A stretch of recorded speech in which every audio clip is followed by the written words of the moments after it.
हरे कृष्णा। ओम नमः शिवाय। प्रिय भक्तों, आज कार्तिक माह कृष्ण पक्ष की प्रतिपदा तिथि है और आज गोवर्धन पूजा का पुण्य फलदायी व्रत है। इस दिन भगवान गोवर्धन अर्थात श्री कृष्ण जी की पूजा व्रत तथा गोवर्धन पूजा कथा को सुनने करने से व्यक्ति के जीवन में कभी भी संकट दुख दरिद्रता नहीं आती। सदा ही अन्न का भंडार भरा रहेगा। व्यक्ति शत्रुओं पर विजय प्राप्त कर मान प्रतिष्ठा का भागी बन जाता है। सदैव भक्तों पर दया बरसाने वाले श्री कृष्ण की कृपा प्राप्त होती है। तो आज मैं सुना रही हूँ गोवर्धन पूजा में सुनी जाने वाली बड़ी ही दुर्लभ तथा पौराणिक कथा को श्रवण करने के साथ ही गोवर्धन भगवान की कृपा प्राप्त करने के लिए कमेंट में जय गोवर्धन भगवान अवश्य लिखें। ओम गंगणाधिपते नमः। द्वापर युग में जब भगवान श्री कृष्ण अपनी लीला करने के लिए अवतरित हुए, तभी एक समय देवराज इंद्र को अहंकार आ गया। इंद्र के अहंकार को दूर करने के लिए भगवान श्री कृष्ण ने एक लीला रची। भगवान श्री कृष्ण ने देखा कि पूरे ब्रज में तरह तरह के पकवान बन रहे हैं और सभी ब्रजवासी किसी पूजा की तैयारी कर रहे हैं।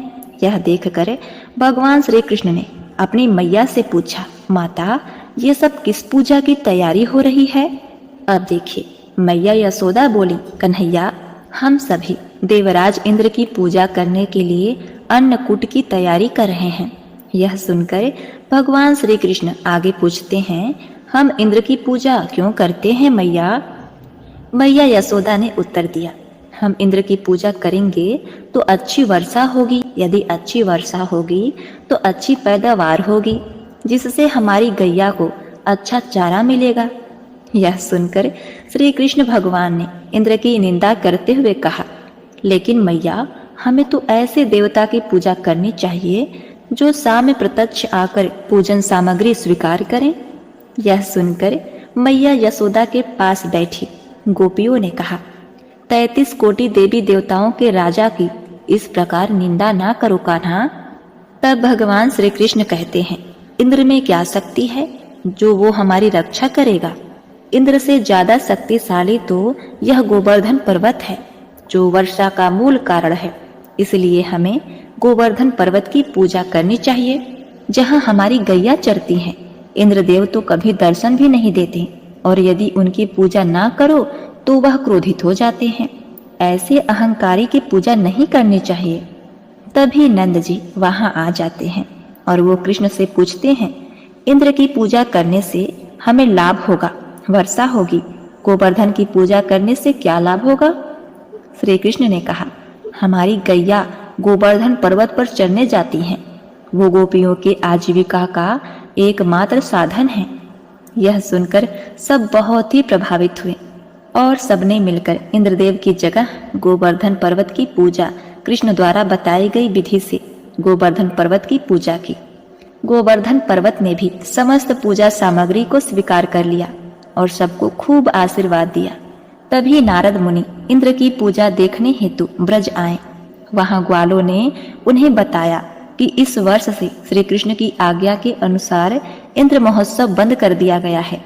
अब सभी ब्रजवासी गोवर्धन पूजा किया करेंगे। यह सुनकर नारद मुनि इंद्र के पास पहुंचे और कहा, हे देवराज, आप अपने इंद्रलोक में सुख की नींद ले रहे हैं। उधर ब्रज में आपकी पूजा समाप्त करके गोवर्धन पर्वत की पूजा हो रही है। भगवान श्री कृष्ण की लीला में नारद जी भी तो एक माध्यम थे ना। अब देखिए, ये सुनते ही देवराज इंद्र को क्रोध आ गया। उन्होंने इसे अपना अपमान समझा और जोरों की वर्षा शुरू कर दी। भयभीत होकर सभी ब्रजवासी भगवान श्री कृष्ण के पास पहुंचे। तब श्री कृष्ण ने गोवर्धन पर्वत की शरण में जाने के लिए कहा। तब सभी ब्रजवासी अपनी गैया और पर्वत के साथ गोवर्धन की तिराही में जा पहुंचे। वहां भगवान श्री कृष्ण ने गोवर्धन पर्वत को अपनी कनिष्ठ उंगली पर उठा लिया।